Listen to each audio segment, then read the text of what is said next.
News when you want it with Bloomberg News Now. I'm Nathan Hager. And I'm Karen Moskow. Karen, we begin with copper trading at a record as Bloomberg News has learned U.S. tariffs on copper imports could be coming within weeks. That would be months earlier than expected. And the news comes as President Trump told Newsmax there could be limited exceptions to his tariff push.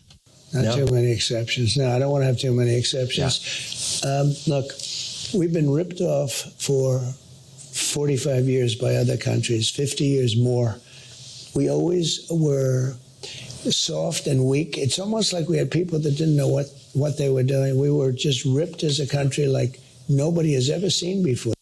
President Trump speaking there on Newsmax. Analysts at Goldman Sachs and Citigroup have said in notes they expect the U.S. will impose a 25% copper tariff by year's end.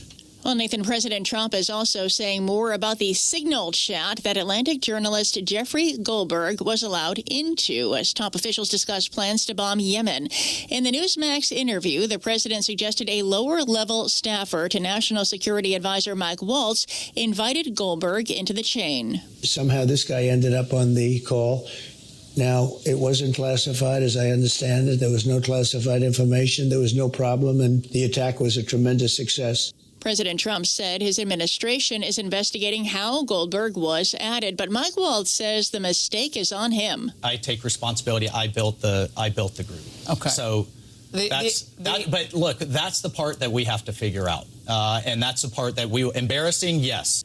National Security Advisor Mike Waltz tells Fox News he's spoken with Elon Musk about the incident. Jeffrey Goldberg did not reveal actual attack plans in his article about the apparent breach, but did say Defense Secretary Pete Hegseth at one point shared operational details of forthcoming strikes on Yemen. Karen, the U.S. Treasury Department is the latest target of Elon Musk's Doge. Let's get the very latest on that from Bloomberg's John Tucker. So, John, when you hear Doge, you're thinking job cuts, huh? Yes, we are. Exactly, Nathan. And the Treasury says it's planning to lay off what it calls, and quoting here, a substantial number of employees. The Treasury is finalizing the plans in response to President Trump's executive order that implemented the Department of Government Efficiency, led by billionaire Elon Musk.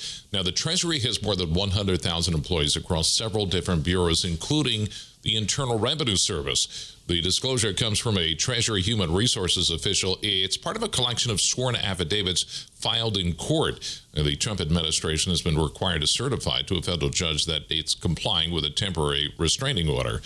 I'm John Tucker, Bloomberg Radio. All right, John, thank you. Meanwhile, Republican leaders say they are getting close to agreeing on a plan to pass an extension of President Trump's 2017 tax cuts and an increase to the debt ceiling. The plan is to approve an economic package by the end of May, with House lawmakers aiming to move even quicker before the Memorial Day weekend. Now we have new developments this morning, Karen, in the war in Ukraine. The U.S. says Russia and Ukraine have agreed to a ceasefire in the Black Sea. The Kremlin's confirmed the agreement, but says it's conditional on lifting sanctions on banks and companies involved in agricultural exports. Ukrainian President Volodymyr Zelensky says his forces will observe the partial truce immediately, but in a video post on X, he also sounded this warning. If this agreement fails, if Russia does not fulfill the terms of today's agreement and instead tries once again to pressure the US, Europe, and Ukraine, then I believe there should be only one response. Definitely new sanctions. Ukraine's President Volodymyr Zelensky spoke through an interpreter on X. In the Newsmax interview, President Trump conceded Russian President Vladimir Putin may be delaying a full ceasefire agreement.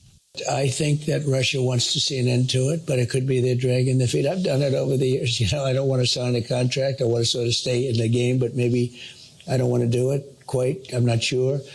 But no, I think Russia would like to see it end, and I think Zelensky would like to see it end at this point. And sources tell Bloomberg News the Trump administration is aiming for a full ceasefire as soon as April 20th. Ukrainian and European officials have called that timeline overly ambitious.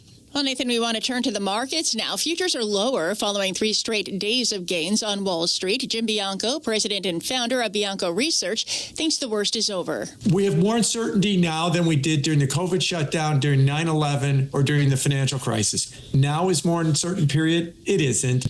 We're overdoing it right now. So I don't understand why we're getting ourselves all worked up that this isn't just a 10% correction in the stock market, but this is the end of the American experience right now. So this is the type of environment where bottoms are made in markets. Jim Bianco of Bianco Research. Stocks have bounced back in recent days as the White House signaled plans to take a more targeted approach to the tariffs coming next week. Time now for the Bloomberg Sports Update, and we bring in John Stashower. John. Thanks, Karen. A couple of big NFL free agent signings. The Giants have brought in Russell Wilson to be their starting quarterback, a 10-time Pro Bowler with Seattle. This will be his fourth team in the last 5 years. The Patriots have signed veteran wideout Stephon Diggs. Comes off a torn ACL, suffered last season with Houston. Stanford has fired football coach Troy Taylor. In his 2 years, he went 6-18. He was recently cited for improper workplace behavior. That's your Bloomberg Sports Update. Thanks, John. And that's news when you want it with Bloomberg News Now. I'm Karen Moskow. I'm Nathan Hager, and this is Bloomberg.